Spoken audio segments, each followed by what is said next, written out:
Jacob Walsh thought he could buy anything, including people.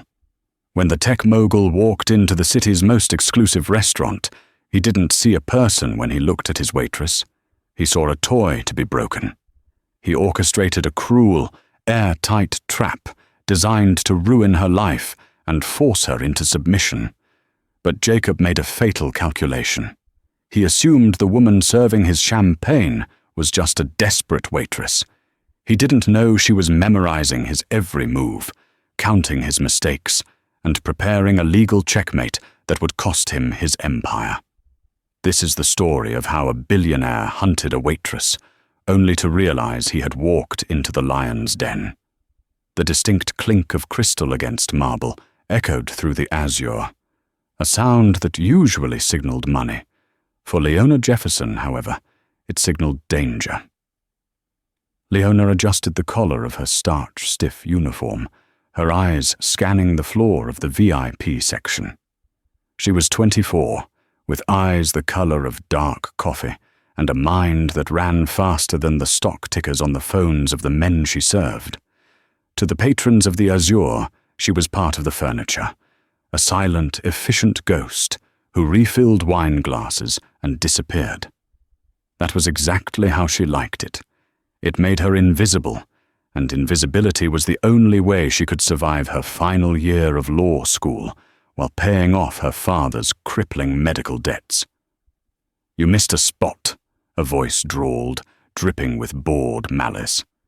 Leona froze. She turned slowly to table 4, the prime spot by the floor-to-ceiling window overlooking the city skyline. Seated there was Jacob Walsh. Even if she hadn't recognized him from the covers of Forbes and Tech Weekly, the arrogance radiating off him was a dead giveaway. He was the CEO of Walsh Dynamics, a man known for hostile takeovers and a personal life littered with non-disclosure agreements. Jacob held his wine glass upside down. A single drop of crimson Cabernet fell onto the pristine white tablecloth. He wasn't looking at the stain. He was looking at Leona, a smirk playing on his lips. "Mr. Walsh," Leona said, her voice steady, betraying none of the exhaustion she felt after a double shift. "My apologies. I will replace the tablecloth immediately." "Don't bother." Jacob waved a hand, his diamond cufflinks catching the light. "I don't like looking at stains. I don't like incompetence. How much do they pay you here? Minimum wage plus the scraps we leave behind?" His dinner guests, 2 sycophantic junior executives named Brett and Roger, chuckled nervously. They were sharks in training, but Jacob was the great white. "I am compensated fairly for my service, sir," Leona replied, deftly placing a fresh napkin over the spot to obscure it. "May I get you another bottle?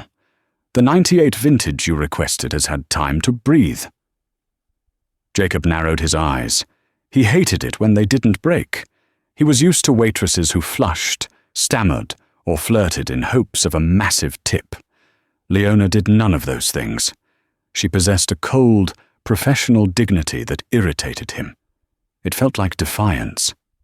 "You think you're better than this, don't you?" Jacob leaned forward, the smell of expensive cologne and alcohol wafting toward her. "I can see it in your eyes. You're judging us." "I am here to serve, Mr. Walsh, not to judge," Leona said, her face a mask. "Is there anything else?" "Yes," Jacob snapped. "Entertain us. Tell us a joke." The table went silent. This was a power play, pure and simple. He wanted to humiliate her, to remind her that his net worth gave him ownership over her time and dignity. Leona paused. She needed this job. The tips from tonight alone covers her torts textbook and next month's rent. But she also knew men like Jacob. If you bowed too low, they stepped on your neck. "I'm afraid my repertoire is limited to the menu, sir," Leona said smoothly. "However, if you enjoy irony, the chef's special is a peasant stew, elevated for the elite at $300 a plate. It's quite popular." Brett choked on his water. Jacob stared at her, his smile vanishing. It was a subtle jab, pointing out the absurdity of his world, but it landed. "Cheeky," Jacob murmured, his voice dropping an octave. "I don't like cheeky." "I'll bring the appetizers," Leona said, turning on her heel. As she walked toward the kitchen, she felt his eyes on her back. It wasn't the look of a customer checking out a waitress. It was the look of a predator who had just decided on his next hunt. "Who is she?" Jacob asked the manager, O'Connell, as he passed the table later. "Leona, sir. One of our best. Hard worker," O'Connell said, sweating slightly. "She's insolent," Jacob corrected, swirling his wine. "She needs to learn her place, and I think I'm just the man to teach her." Jacob Walsh didn't just want a good meal that night. He wanted a project. He was bored with corporate acquisitions. He wanted to acquire a human soul, crush it, and rebuild it in his image. He decided right then and there he was going to destroy Leona Jefferson, and then he was going to own her. 2 weeks passed. Leona had almost forgotten about the encounter with Jacob Walsh. The restaurant was busy, exams were looming, and her father's dialysis appointments were becoming more frequent. She was running on caffeine and adrenaline. Then he returned. It was a Tuesday, usually a slow night, but Jacob Walsh had rented out the entire private mezzanine. He wasn't with a large party this time, just him and his personal lawyer, a man named Arthur Pendleton, who looked like a vulture in a bespoke suit. "Leona," Manager O'Connell hissed, grabbing her arm near the service station. "Mr. Walsh specifically requested you for the mezzanine." Leona's stomach turned. "I'm assigned to the main floor tonight, sir." "Not anymore," O'Connell said, his eyes pleading. "Look, he's a whale client. Just keep him happy. Whatever he wants, within reason. Don't antagonize him like last time." Leona took a deep breath, smoothed her apron, and ascended the stairs. The mezzanine was dimly lit, intimate, and quiet. Jacob sat at the center table, a leather briefcase open next to him. He didn't look up as she approached. "Sparkling water, lime, no ice," Leona recited his preference before he could speak. Jacob looked up, a slow smile spreading across his face. "You have a good memory, Leona. A dangerous quality. It helps with the orders, sir." Throughout the night, Jacob was surprisingly polite. He didn't insult her. He didn't demand jokes.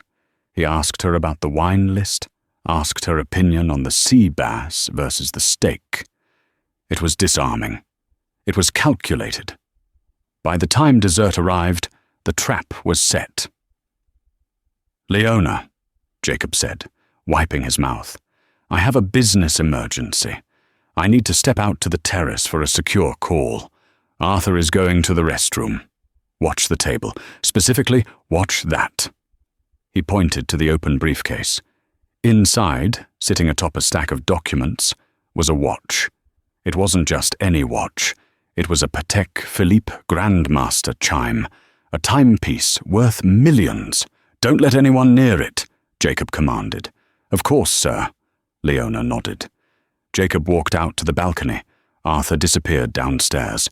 Leona stood by the serving station, keeping a hawk eye on the table.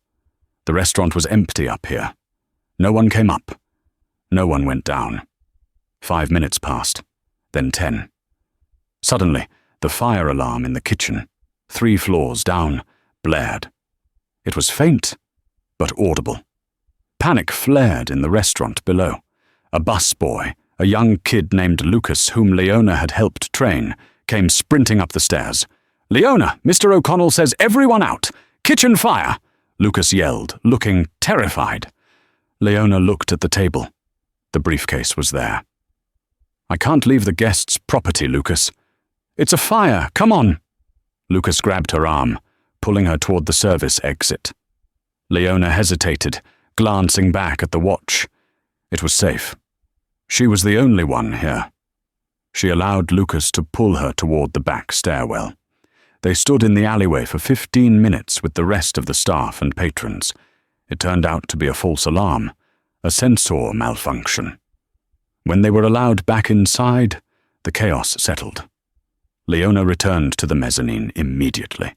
Jacob was standing by the table. His face was a mask of thunder. Arthur was beside him, looking pale. "Where is it?"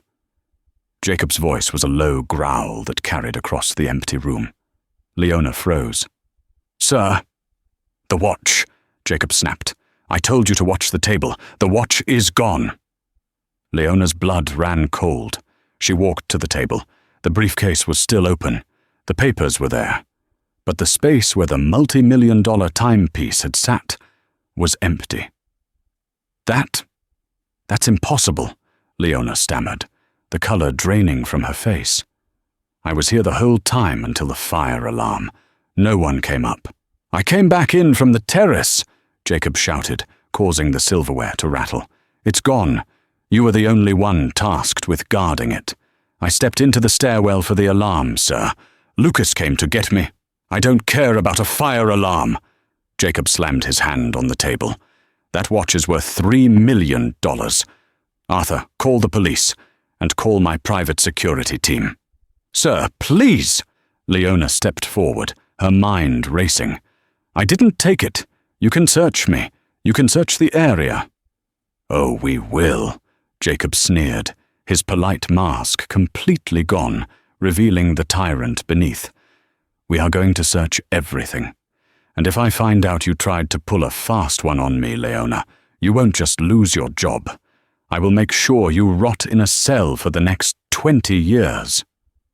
Leona looked at his eyes. They weren't angry. They were triumphant. She realized with a sickening jolt, the fire alarm, the isolation. It was all a setup. The next hour was a blur of humiliation. The police arrived. 2 officers who seemed to know Jacob by name. They were deferential to the billionaire and aggressive toward Leona. "Empty your pockets. Turn out your apron," Officer Miller barked. Leona complied. Nothing but a pen, a notepad, and her tips. "Check her locker," Jacob commanded, standing with his arms crossed, watching the spectacle like Nero watching Rome burn. Leona led them to the staff room in the basement. Her hands were shaking, not from guilt, but from rage. She knew she hadn't taken it. She knew it wasn't there. Officer Miller pried open her locker. Her backpack was inside. He dumped the contents onto the bench. Textbooks on contract law and civil procedure tumbled out, followed by a spare uniform. "Nothing here," the officer said. "Check the side pocket," Jacob said. "The hidden one inside the lining." Leona frowned. How would he know about the lining of a standard-issue backpack? The officer unzipped the interior pocket of her bag. He reached in and paused. Slowly, he withdrew a shimmering object. It wasn't the watch. It was a thick envelope filled with cash, $100 bills, a stack of them. And wrapped inside the cash was a small velvet pouch. The officer opened the pouch. Inside was the Patek Philippe. The room went silent. The other staff members, cooks, servers, Lucas the busboy, gasped. O'Connell covered his face with his hands. I've never seen that before," Leona whispered, the walls closing in on her. "That money isn't mine. I didn't put that there." "Save it for the judge," Officer Miller said, pulling out handcuffs. "Wait," Jacob said, raising a hand. The room fell silent again. He walked over to Leona, invading her personal space. He looked at the law books scattered on the bench. "Contract law, You're a student."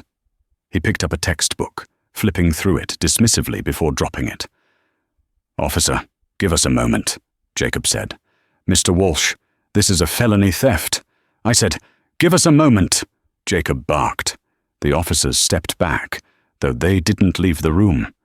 Jacob leaned in close to Leona, so close she could smell the mint on his breath.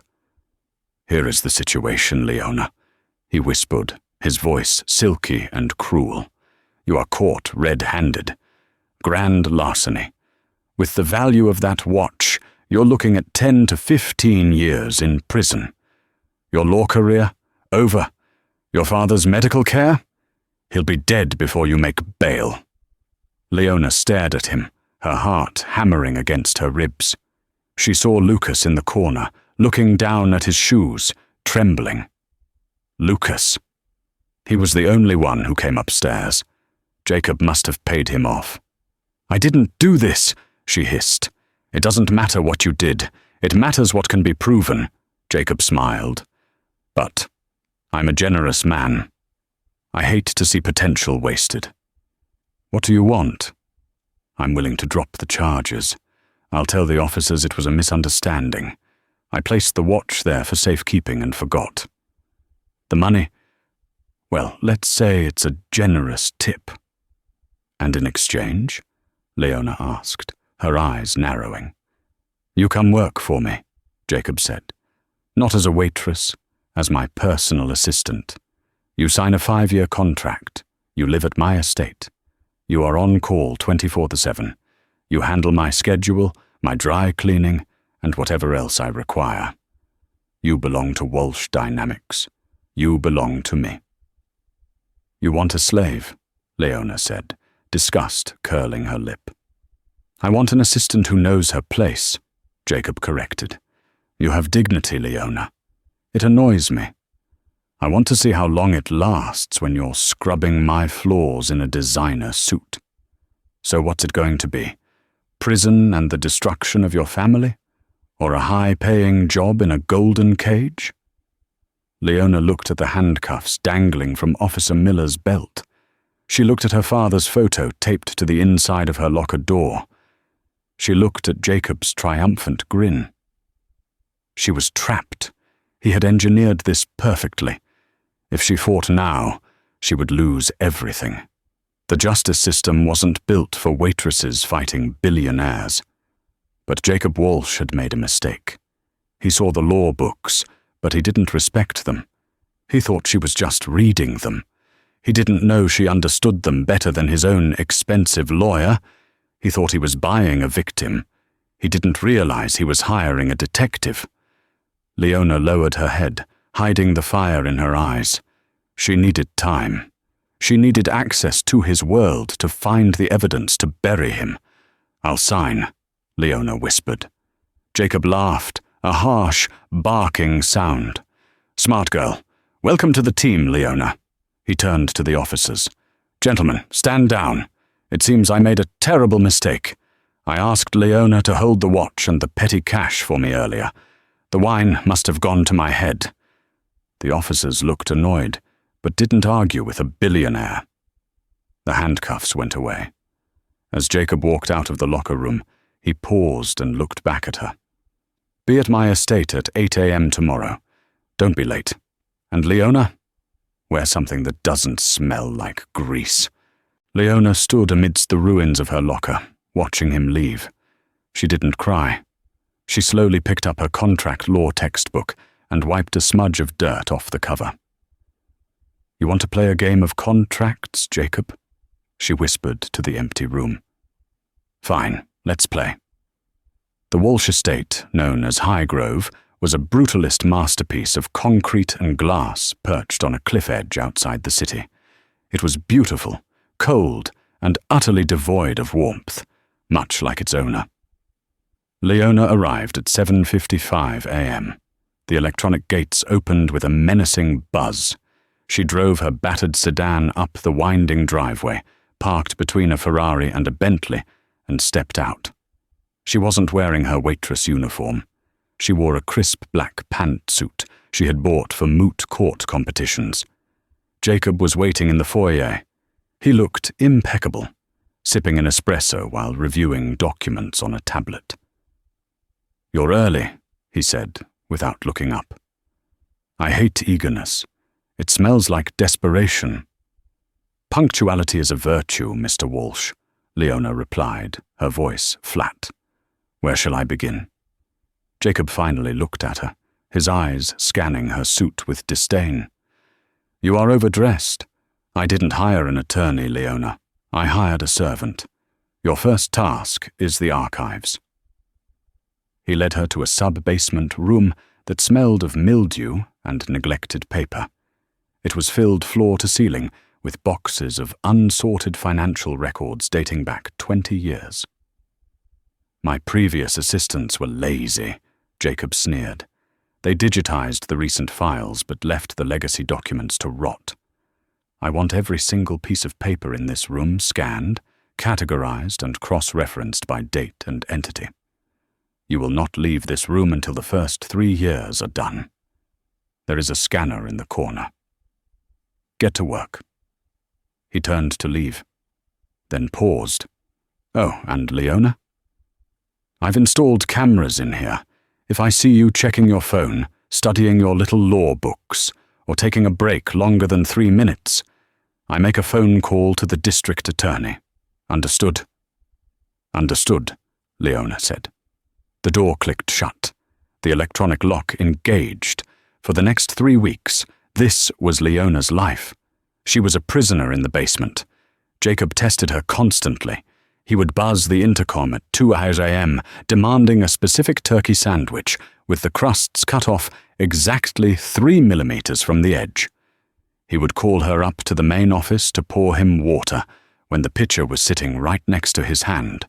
He humiliated her in front of business partners, introducing her as the help, or a charity case I picked up from the gutter. But Jacob made a fatal error. He assumed the work he gave her was punishment. He didn't realize that for a law student, obsessed with forensic accounting and corporate fraud, he had just given her the keys to the kingdom. The legacy documents weren't just old receipts. They were the foundation of the Walsh Empire. As Leona scanned page after page, a pattern began to emerge. Shell companies, offshore accounts in the Cayman Islands that didn't appear on the public ledgers, bribes disguised as consulting fees to zoning commissioners. Leona worked in silence, her face impassive for the cameras. But in her mind, she was building a case. She memorized account numbers. She noted the recurring name of a company, Titan Holdings. Every night, allowed only 6 hours of sleep in a small guest room, Leona would lay awake, staring at the ceiling. She needed proof that linked the current Jacob to these old crimes. The paper trail in the basement ended 5 years ago. She needed access to his current server. The opportunity came in the form of vanity. One evening, Jacob was hosting a small gathering of investors.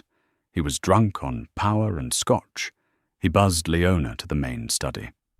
"Leona," he slurred slightly, gesturing to the massive desktop computer on his mahogany desk. "My password. I can't remember the damn password for the private ledger. I changed it last week. Arthur usually tracks it."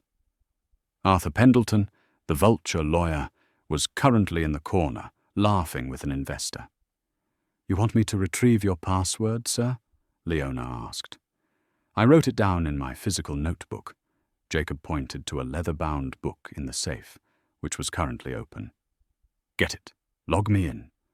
I want to show these gentlemen the Q3 projections." Leona walked to the safe, her heart hammered against her ribs. This was it. She picked up the notebook. There, scrawled on the last page, was a string of characters.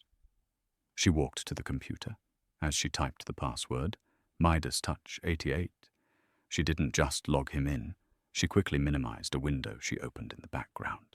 It was a command script she had written on a USB drive she kept hidden in her bra. "You're in, sir," Leona said, stepping away.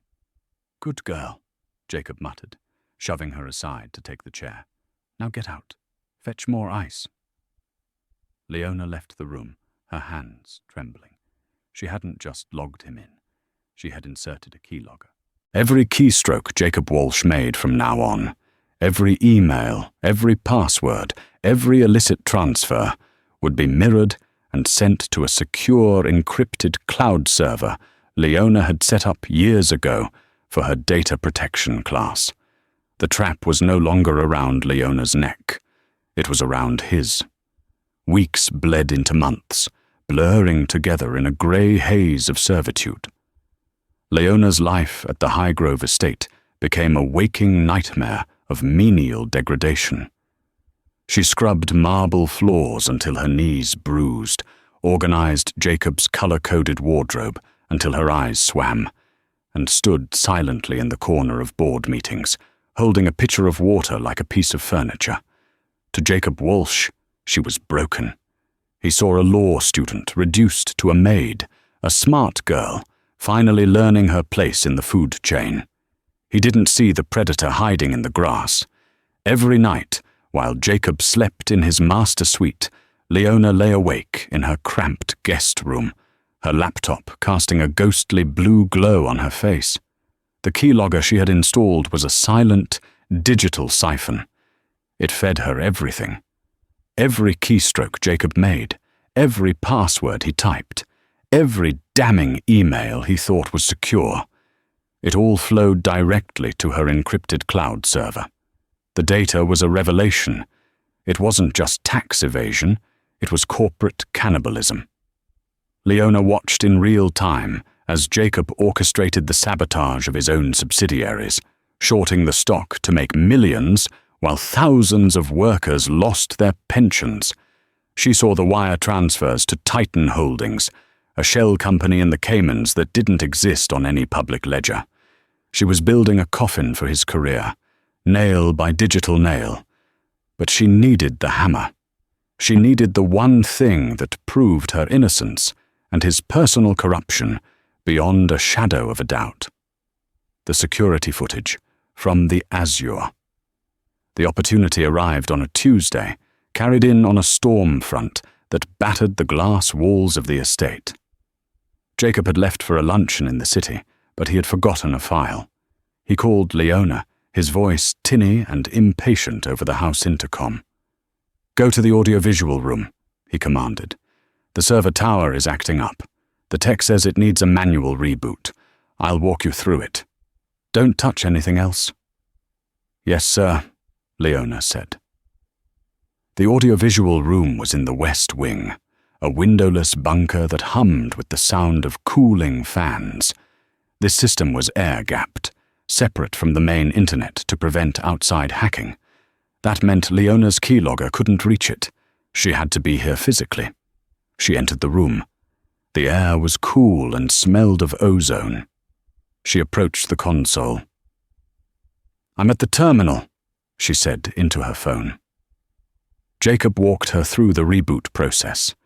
As soon as the system cycled back on, he hung up. Leona stared at the screen. The login prompt blinked at her. Password. She didn't need to ask him. She had seen him type the master code for the house security on his laptop 3 days ago via the keylogger. Her fingers hovered over the keyboard. If she triggered an alarm, it was over. She took a breath and typed Midas Touch 88. The screen flashed green. Access granted. Leona's heart hammered against her ribs like a trapped bird. She navigated quickly through the directories, her hands shaking slightly. Archives, November, the Azure, Mezzanine. She found the file. Azure, Mezzanine, Cam 04. She double-clicked it. The video player opened. The grainy black and white footage flickered to life. There was the mezzanine table. There was the open briefcase. And there was the truth. Leona watched, tears stinging her eyes, as the on-screen Jacob walked onto the terrace. He didn't look frantic. He looked calm, calculated. He walked to the table, picked up the $3 million Patek Philippe watch, and slid it smoothly into his jacket pocket. A moment later, he pulled a thick envelope of cash from his coat and placed it on the table. Then, Lucas, the young busboy, crept up the stairs. The footage was crystal clear. Jacob spoke to him, handed him the cash, and then handed him the velvet pouch containing the watch. Lucas took it, nodding fearfully, and ran back down the stairs to plant it in Leona's bag. "I knew it," Leona whispered, her voice trembling with rage. "I knew it." It was the smoking gun. It was extortion, perjury, and filing a false police report, all caught in high definition. She reached into her pocket and pulled out a high-speed USB drive. She plugged it into the tower. Copying file. Download 10%. The progress bar crawled. The file was massive, uncompressed raw footage. Download 20%. Outside, thunder cracked, shaking the floorboards. Download 35%. Suddenly, the heavy oak door to the room clicked. Leona froze. The sound was unmistakable. It was the master key turning in the lock. Jacob wasn't at a luncheon. He had come back early. Panic, cold and sharp, spiked in her chest. If he found her downloading security footage, he wouldn't just fire her. He would bury her. Men like Jacob Walsh didn't call the police when they caught a spy. They called fixers. She yanked the USB drive out. The download bar vanished. Copy failed. She didn't have time to worry about it. The handle was turning. Leona minimized the security window instantly. She frantically clicked the icon for the digital movie library, bringing up the cover art for a classic film just as the door swung open. Jacob stood in the doorway, rain dripping from his trench coat. He didn't look like a businessman. He looked like a wolf who smelled blood. His eyes went from Leona to the computer screen, then down to her hands. "Leona." His voice was a low growl. He stepped into the room, closing the door behind him. The lock engaged with a heavy thud. "Why was the door locked?" he asked, walking slowly toward her. Leona forced her hands to stop shaking. She grabbed a microfiber cloth from the desk and began wiping the monitor. I bumped the lock mechanism when I was backing in with the cleaning cart earlier, sir," she lied, her voice steady despite the terror gripping her throat. "I didn't realize it had engaged. I was just wiping down the screen. It was covered in fingerprints." Jacob stopped inches from her. He loomed over her, radiating menace and the smell of expensive cologne mixed with damp wool. He looked at the screen, which displayed the poster for The Godfather. "You're cleaning," he said flatly. "With the monitor on?"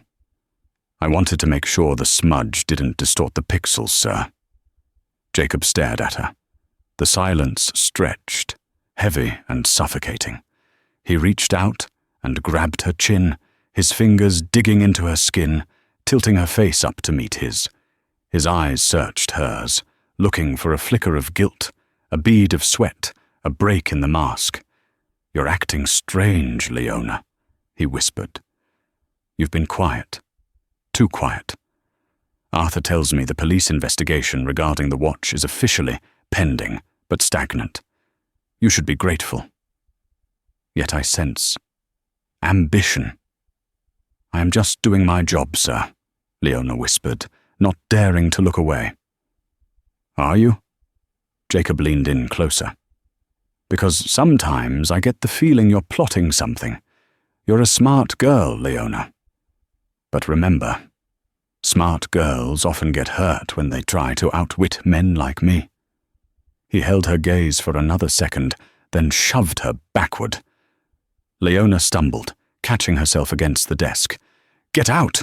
Jacob barked, turning away to inspect the server tower. "And don't come back in here without supervision. If I find you touching my equipment again, you'll wish you were in a cell." Leona fled. She didn't run, but she walked as fast as her legs would carry her, straight to the staff bathroom on the first floor. She locked the door and collapsed against the sink, retching dryly. Her hands were shaking so hard she couldn't grip the marble counter. She pulled the USB drive from her pocket. She plugged it into her phone with an adapter, praying to a god she hadn't spoken to in years.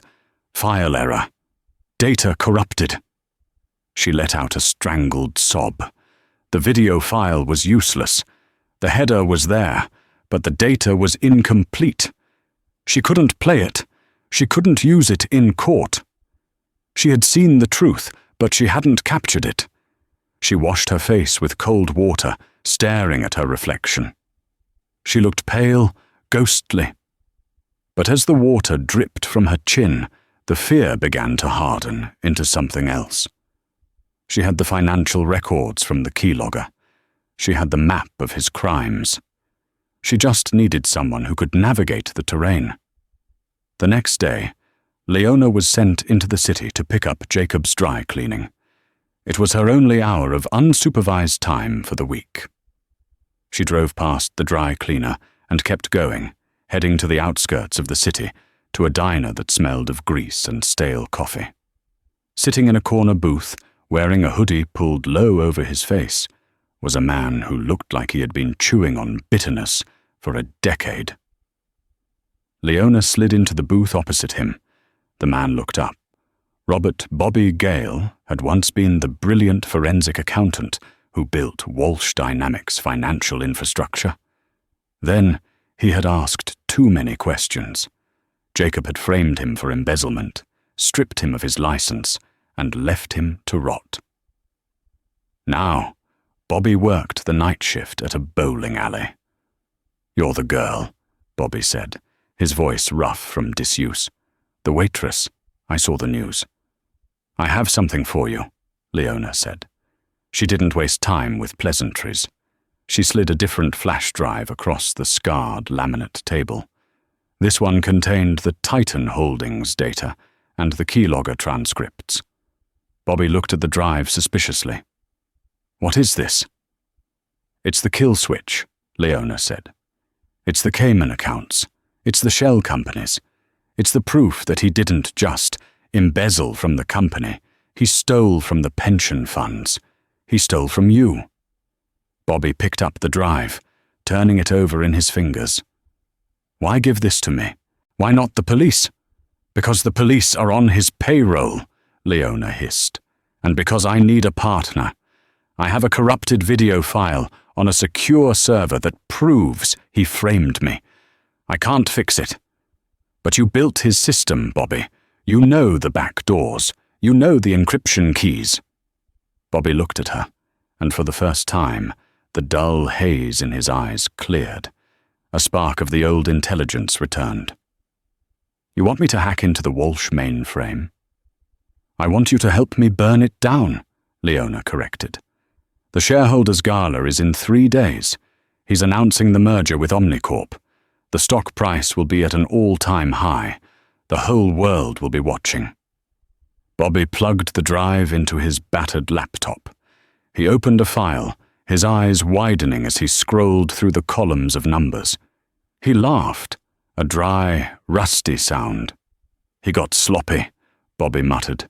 "He thought no one was looking." "He thought he was untouchable," Leona said. "He was wrong."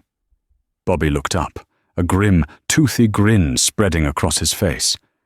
"If I do this, if I decrypt the video and stream it, there's no going back. He goes down for good?" "He goes down," Leona promised, extending her hand. "The higher they rise." Bobby gripped her hand. His palm was calloused, his grip strong. "The harder they fall," he finished. The grand ballroom of the Ritz-Carlton didn't just smell like money, it smelled like invincibility. It was an intoxicating cocktail of expensive perfume, aged cognac, and the sterile, chilled air of exclusive climate control. Crystal chandeliers the size of small cars hung from the ceiling, fracturing the light into 1,000 diamonds that danced across the faces of the city's elite. For Jacob Walsh, this was not just a party. It was a coronation. Leona moved through the sea of black tuxedos and designer silk gowns like a shadow. She held a silver tray perfectly balanced on her left hand, weaving through the clusters of laughing billionaires and trophy spouses with the practiced invisibility of someone who doesn't exist to the people she serves. Jacob had insisted on this. It was his final, petty flex. He didn't just want Leona working for him in the shadows of his estate. He wanted her here, in the light. kneeling. Earlier that morning, he had thrown the Ritz-Carlton catering uniform at her, a stiff, ill-fitting waistcoat and a bow tie that felt like a choke collar. "I want the board to see," he had sneered, adjusting his cufflinks, "that even my enemies serve me hors d'oeuvres." Leona scanned the room, her expression a mask of polite servitude. To the guests, she was just another nameless server offering caviar on blinis. They took the food without making eye contact, continuing their conversations about mergers, acquisitions, and summer homes in the Hamptons. They didn't notice the slight bulge of the battery pack taped to her lower back, or the translucent wire running up her neck, hidden beneath her hair. "Radio check," a voice crackled in her right ear. It was Bobby Gale. Leona tapped her collar once, the signal for loud and clear. "We are green across the board." Bobby's voice was tight with adrenaline. He was parked 2 blocks away in a nondescript surveillance van, flanked by 2 agents from the FBI's Financial Crimes Division. "The uplink to the ballroom's projection system is stable. I have a direct line to the main feed. Just say the word, Leona." "Not yet," Leona whispered, barely moving her lips as she offered a glass of champagne to a senator. "Wait for the height of the sun. He needs to feel safe before the fall." On the stage, the lights dimmed. A hush fell over the crowd, rippling outward from the podium until the only sound was the clinking of ice in glasses. A spotlight snapped on, blindingly white, capturing Jacob Walsh in its beam. He looked magnificent, in the way a predator looks magnificent before it strikes. He wore a tuxedo that cost more than Leona's childhood home, and his smile was a dazzling display of capped teeth and unearned confidence. "Ladies and gentlemen, distinguished guests, friends," Jacob's voice boomed through the surround sound system, rich and authoritative. "Tonight is not just a celebration of profit, it is a celebration of vision." Murmurs of agreement rippled through the crowd. "For 20 years, Walsh Dynamics has pushed the boundaries of what is possible," Jacob continued, gripping the sides of the podium. "And tonight, I am proud to announce our greatest achievement yet. The ink is dry. As of this afternoon, we have officially acquired Omnicorp."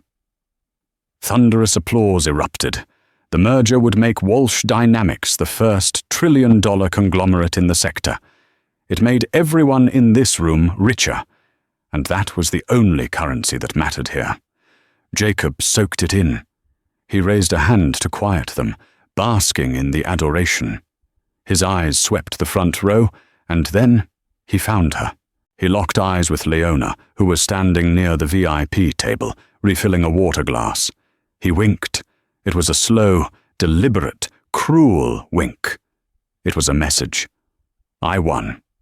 You lost. You are nothing." Leona didn't flinch. She finished pouring the water, set the pitcher down, and straightened her spine. She looked at him, not with submission, but with a terrifying calmness.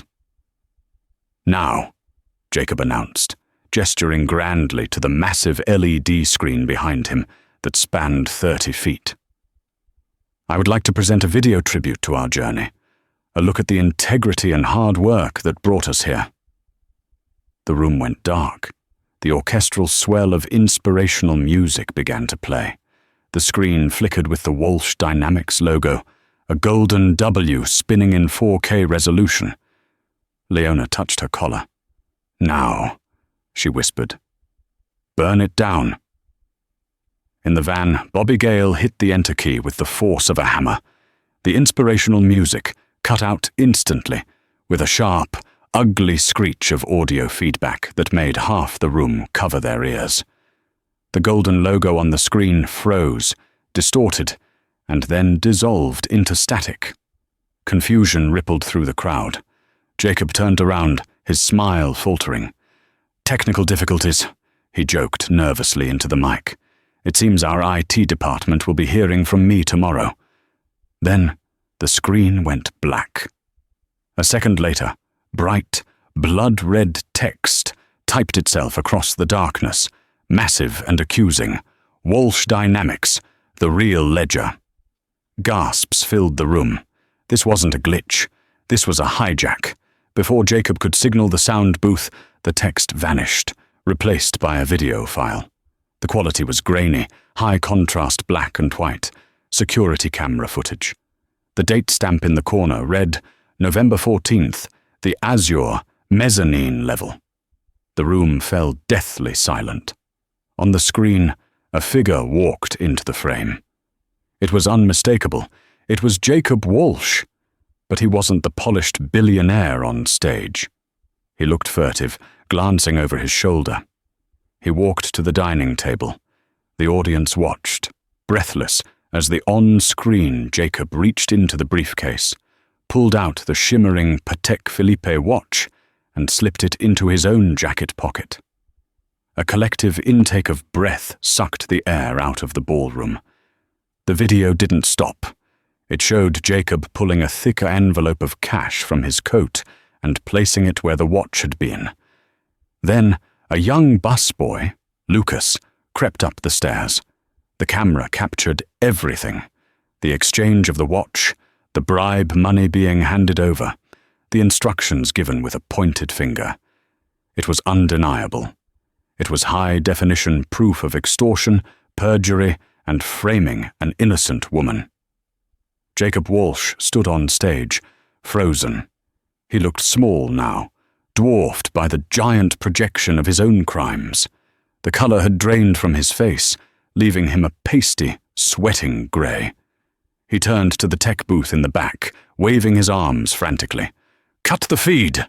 he screamed, his voice cracking. The smooth baritone replaced by a shriek of panic. "Turn it off! Someone turn it off!" But the technicians were helpless. Their screens were locked out. Bobby Gale had total control. The crowd began to turn. The adoration evaporated, replaced by the cold, hard judgment of the elite who realized they were associating with a liability. This is a deep fake," Jacob stammered into the microphone, sweat dripping down his forehead. "This is AI-generated slander. It's a competitor's attack. Don't believe your eyes." "It's not a fake, Jacob." The voice didn't come from the speakers. It rang out from the floor, clear and projecting, cutting through the murmurs of the crowd.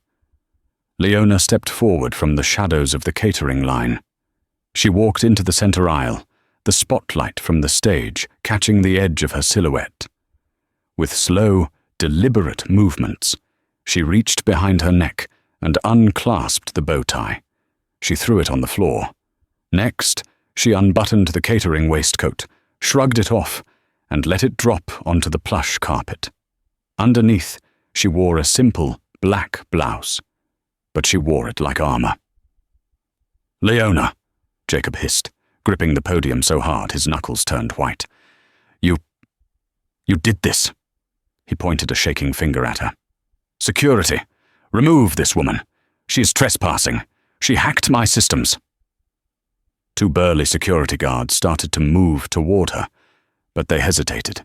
They looked at the screen, where the video was looping the moment Jacob bribed the busboy, and then back at the man on stage. "Security can't help you, Jacob," Leona said, her voice steady, carrying to the back of the room. She walked toward the stage, her heels clicking rhythmically. "Because they have eyes. Because they know exactly what you are now." She reached the base of the stage and looked up at him. The dynamic had shifted violently. He was physically higher, but he was trapped on a precipice. She was on the ground, but she was the one holding the gravity. "You told me I needed to learn my place," Leona said, loud enough for the board of directors in the front row to hear every syllable. "I learned it. My place isn't serving your appetizers. My place is in a courtroom, prosecuting men who think their bank accounts make them gods." Jacob opened his mouth to scream again, but the sound was drowned out by the crash of the double doors at the back of the ballroom bursting open, Federal agents! Nobody move!" The illusion of control shattered completely. A dozen agents in windbreakers swarmed the room, moving with tactical precision. Leading them was Agent Harrow, a woman with a face like carved granite. Jacob backed away from the edge of the stage, knocking over the podium. The microphone screeched as it hit the floor. "You can't touch me!" he yelled, retreating as agents stormed the stairs. "I have lawyers. Arthur! Arthur, do something!" He scanned the crowd for Arthur Pendleton, but the vulture lawyer was gone. He had slipped out the side exit the moment the first email header had scrolled across the screen.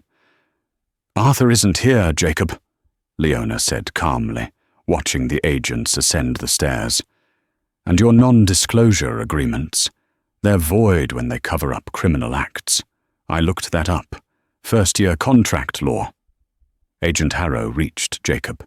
She didn't offer him the courtesy of a quiet arrest. She spun him around, slamming him against the wall of the stage. "Jacob Walsh," Harrow shouted, "you are under arrest for securities fraud, grand larceny, embezzlement, and obstruction of justice." The metallic click-click of the handcuffs echoed through the silent ballroom, a sound far sweeter to Leona than the clinking of crystal or the applause of sycophants. As they dragged Jacob down the stairs, he passed right by Leona. His hair was disheveled, his tuxedo bunched up, his dignity stripped away. He stopped, digging his heels into the carpet, and looked at her. His eyes were wide, with a mixture of pure hatred and a terrifying, dawning realization. "I made you," he spat, venom flying from his lips. "You were nothing until I picked you up. I made you." Leona didn't blink. She looked at the man who had tried to crush her, seeing him for the small, frightened bully he truly was. "No," Leona replied, her voice cold, hard and final. "You didn't make me. You underestimated me. And there is a very big difference." Agent Harrow shoved Jacob forward. "Move it, Walsh." Flashbulbs popped like fireworks as the press, who had been waiting outside for the merger announcement, swarmed the doors, sensing blood in the water. They shouted questions, their cameras blinding in the dim room. Leona stood alone in the center of the ballroom, the chaos of the arrest swirling around her like a storm she had summoned and controlled. She took a deep breath. The air didn't smell like expensive perfume and greed anymore. It smelled like ozone and rain. It smelled like justice. The legal dismantling of Jacob Walsh was not swift. It was a slow, agonizing public spectacle that lasted 6 grueling months. The media dubbed it "The Waitress versus the Wolf," a headline that plastered every newsstand in the country. Reporters camped out on the lawn of Leona's small apartment building, hungry for a soundbite from the woman who had toppled a titan. But Leona gave them nothing. She refused the talk show circuits, the magazine covers, and the 7-figure book deals. She knew that fame was just another trap. Instead, she buried herself in her final semester, studying for finals while the Department of Justice tore Walsh dynamics apart. With the undeniable evidence from the keylogger and the recovered video footage, the charges against Leona were dropped with prejudice. But she didn't stop at exoneration. A top-tier firm took her case pro bono, filing a massive civil suit for false imprisonment, defamation, and emotional distress. When the settlement check finally cleared, Leona didn't buy a sports car or a penthouse. She walked into the hospital billing department and wrote a single check that wiped out every cent of her father's crippling medical debt. For the first time in a decade, the Jefferson family could breathe. Jacob Walsh was not so fortunate. The jury deliberated for less than 4 hours. The judge, a stern woman who had no patience for the arrogance of the elite, handed down the maximum sentence: 25 years in federal prison without the possibility of parole. As the gavel banged down, echoing like a gunshot, Jacob looked back at the gallery. He searched for Leona, perhaps expecting to see her gloating. But Leona wasn't smiling. She was simply taking notes on the judge's closing remarks. To her, Jacob was no longer a monster. He was just a case study. 3 years later. The morning sun streamed through the windows of the city courthouse, illuminating dust motes dancing in the air. In the reflection of the restroom mirror, Leona Jefferson adjusted the collar of her blouse. She wasn't wearing a polyester waitress uniform stained with wine. She wasn't wearing the ill-fitting suit of a servant.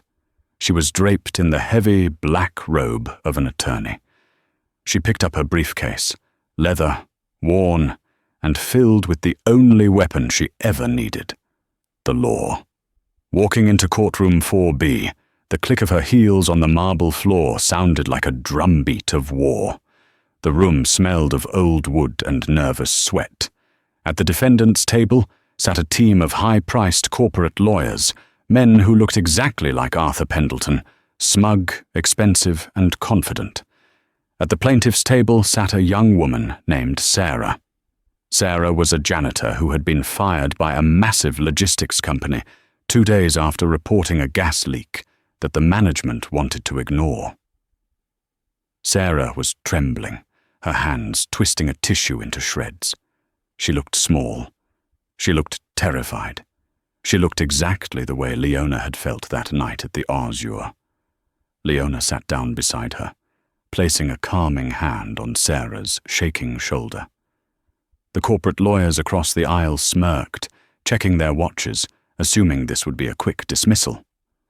"I can't do this," Sarah whispered, tears welling in her eyes.